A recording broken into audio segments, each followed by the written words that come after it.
Hi everyone, I'm Tara, our Marketing and Communications Director here in the National Office.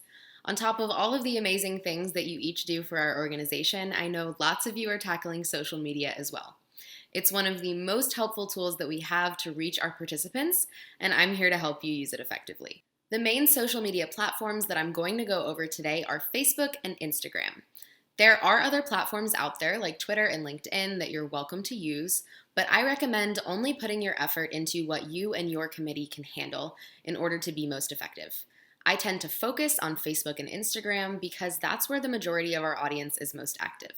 Before we get into things, here are some quick definitions of terms that you'll hear me say throughout this video. The first is algorithm. Social media platforms have a system that dictates how your content is viewed by others.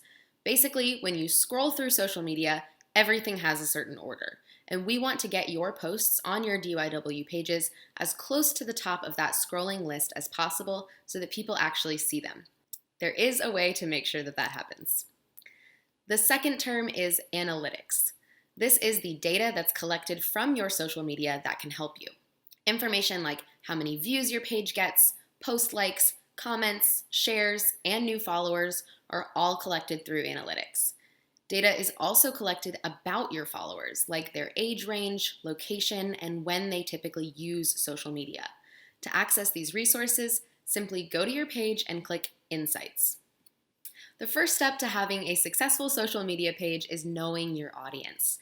We have two main audiences that all of our official DYW pages want to appeal to. The first is participants, and the second is alumni. By participants, I am referring to any current or potential young women who's going through our program. All of your content should appeal to your audience.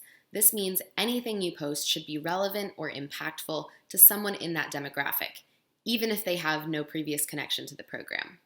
This might mean explaining who an alum is before you post about them so that someone who's not already connected to your program knows who they are and why they should care about this post. There may be a difference in audience across your social media platforms. For example, at the National Office, we find that our younger participant audience is more active on Instagram, while our older alumni audience is more active on Facebook, so you can adjust your posts accordingly.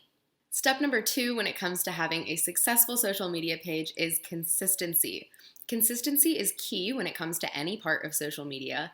I always have questions about what our DYW pages should look like, how often we should post, and what type of content to be posting, and honestly, the answer to most of those questions is simply being consistent. First, we have to make sure that all of our pages look consistent.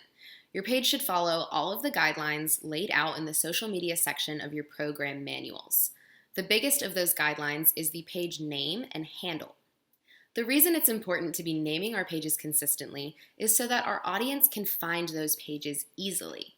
Because the @DistinguishedYW national page is verified, it will most likely be the first to pop up in a search for distinguished young women of whatever. To make sure that your page is seen in a search, it should mirror the national page.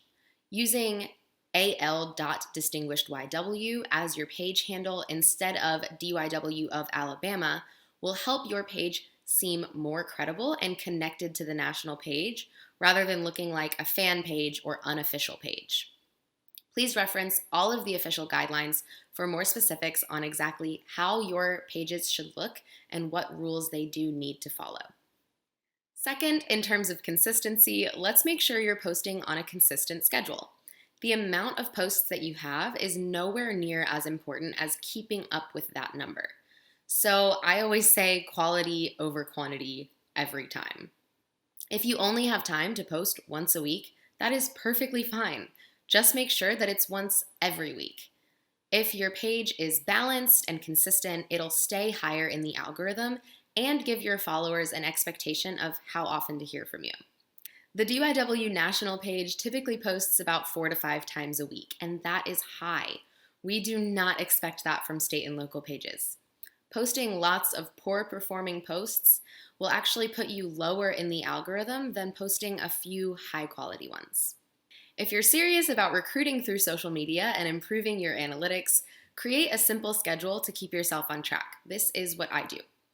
Sit down maybe once per week or once per month and decide what you'd like to post for that time frame. This can help you stay consistent and really visualize everything that you want to post for that month. There are scheduling tools out there which are extremely helpful if you're trying to stay consistent on a busy schedule, and I know you're all busy people. With Facebook's Business Manager, you can actually schedule your posts ahead of time. This takes out that time during the week when maybe you don't have time to post on social media. In order to schedule a post, click on Publishing Tools in the sidebar of your DYW page. You can then head over to Posts, Scheduled Posts, and create your scheduled content. Add your photos and captions, and then select the date and time that you would like that post to publish. You can even schedule your Instagram posts this way, which is new and very exciting. This is a great tool to use during your off season when maybe your program isn't as busy and you don't have the time to dedicate to social media. Remember that posting and recruiting all year round can help girls find us before it's too late for them to register. Step number 3 for having a successful social media page is the content, the posts that you are creating. Creating content is the hardest part of keeping up with a social media page, so make sure you're utilizing your resources. I commonly ask our national representative to send me photos of what she's up to or specific photos that I need for a post. You can do the same with your state and local representatives. For example, at the beginning of this school year, I knew I wanted to create a #BeStudious post with tips for distance learning. So I asked our national representative to take some photos of her and her homeschooling setup. I use lots of photos or videos from years past as well. So if you have archived photos, those are great to use for social media posts. Feel free to save any of the photos that are posted on the national page and use those for your social media needs as well. Switching up the type of posts that you do will help you stay relevant and keep you high in the social media algorithm. Having a mix of photos, videos, shared posts, and links are a great way to switch up the type of content you're posting. If you're in need of content or a posting idea, here are a few. 1. Simply post a link to the Apply Now page on the website with a positive message calling high school girls in your area to apply for the program. 2. Search through our YouTube channel and post a link to a fun vlog or life skills video. 3. Share a recent post from the DYW national page. This is super easy and can be done through a sharing app on Instagram or clicking the share button on Facebook. Instagram and Facebook stories are a newer and fun way to switch up and add to your content as well. They're available for only 24 hours unless you save them to a highlight reel. So if it's something you want to stick around, make sure you save it. They can also be played up with fun stickers and GIFs to bring some movement to your page. You can ask questions, post polls, or even share a recent post from your feed so that more people see it. This is a great way to be interactive with your audience and very popular with our current demographic.